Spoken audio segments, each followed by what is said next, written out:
சிறுகடிக்க ஆசை சீரியலில் நாளைக்கான ப்ரோமோவில் பார்த்துட்டிங்கன்னா முத்து பற்றி எல்லா உண்மையும் வந்து தெரிஞ்சதுனால போலீஸ்காரங்க பார்த்திங்கன்னா அமைதியாக விட்டுறாங்க. வீட்டுக்கு வந்து முத்து பார்த்திங்கன்னா தான் அப்பா கிட்ட வந்துட்டு எல்லா உண்மையும் சொல்கிறாங்க. அப்பா என் கார் வந்து எதனால் வண்டி நின்றுச்சுன்னு தெரியுமா, யாரோ வேணுமுன்னே வந்துட்டு பிரேக்கை கட் பண்ணிட்டு இருக்காங்க, அதனால தான் வந்துட்டு கார் பிரேக் பிடிக்காமல் போய் மோதணும்ப்பா அப்படின்ற மாதிரி சொல்லு.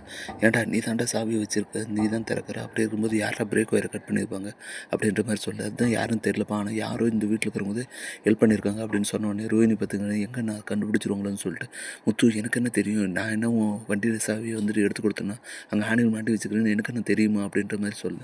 உடனே முத்து பார்த்திங்கன்னா பாயிண்ட்டை பிடிச்சிடுறாங்க.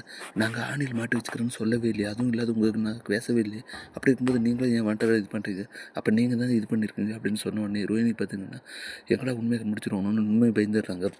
என்ன முத்து என்ன திருப்பி இது பண்ணுறீங்களா, நான் என்ன அதுக்காக உங்கள் சாவி எடுக்க போகிறேன், அதுவும் இல்லாத உங்களுக்கு அடி பண்ணணும்னு எனக்கு என்ன வேண்டுதில்ல, உங்களுக்கும் எனக்கு என் சம்மந்தம் அப்படின்ற மாதிரிலாம் கேட்க உடனே முத்து மேந்துட்டு ஆனால் யாரோ ஒருத்தர் தான் இது பண்ணி பிரேக் ஒயரை கட் பண்ணியிருக்கீங்க, அதனால தான் இப்படியெல்லாம் இருக்குது, அந்த உண்மை மட்டும் தெரிஞ்சுன்னா உங்களுக்கு நான் சும்மா விட மாட்டேன் அப்படின்ற மாதிரிலாம் முத்து சொல்லிட்டு இருக்கேன். ரோஹினிமே பார்த்தீங்கன்னா என்னடா இப்படியெல்லாம் பேசுகிறான் அப்படின்னு பேசிட்டு இருக்க டைமில் தான் யோசிச்சுட்டு இருக்க டைமில் வித்யா பார்த்துருக்கணும். ஏன்டா அவளுக்கு என்னதுக்கு ஆசாரமா உன் வண்டி சாவி எடுத்து பிரேக் ஒயரை கட் பண்ணணும்னு சொல்லிட்டு அப்படின்ற மாதிரி சொல்ல உடனே மீனாவும் வந்துட்டு ஏன் பண்ணியிருக்கலாமே, ரோஹினிக்கு தான் வந்துட்டு எங்கள் 2 பேரையும் சுத்தமாக பிடிக்காது, நாங்கள் என்ன பண்ணாலும் வந்துட்டு குற்றம் சொல்கிறதுல தானே இருக்காங்க, அப்படி இருக்கும்போது அவங்க பண்ணியிருக்கிறதுக்கு வாய்ப்பு இருக்குது அப்படின்ற மாதிரி சொல்ல மனோஜுமே வந்துட்டு பார்த்திங்கன்னா என்னடா என் பொண்ணாட்டி பிளைன் பண்ணுறேன், அவள் என்னத்துக்கு உங்கள் வண்டி சாவி எடுக்க போகிறா, அவளும் இல்லாத நீ எக்கடல் போட்டால் அவளுக்கு என்னடா வந்தது அப்படின்ற மாதிரி மனோஜ் பார்த்திங்கன்னா சப்போர்ட் பண்ண. வித்யா பார்த்திங்கன்னா என்னடா ரோஹினிக்கு சப்போர்ட் பண்ணுறேன், அவளுக்கு பக்கம் கட்சி மாறுறேன் அப்படின்னு சொல்லு.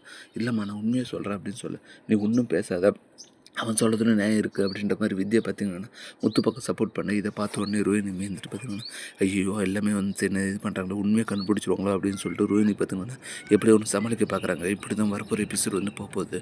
அடுத்து என்னெல்லாம் இன்ட்ரெஸ்டிங்காக நடக்க போகுதுன்றது நம்ம பொறுத்து தான் பார்க்கணும். வெளியே கொண்டு வீடியோ வந்து பார்க்க மறக்காம நம்ம சேனல் சப்ஸ்கிரைப் பண்ணுறேன். தேங்க்யூ.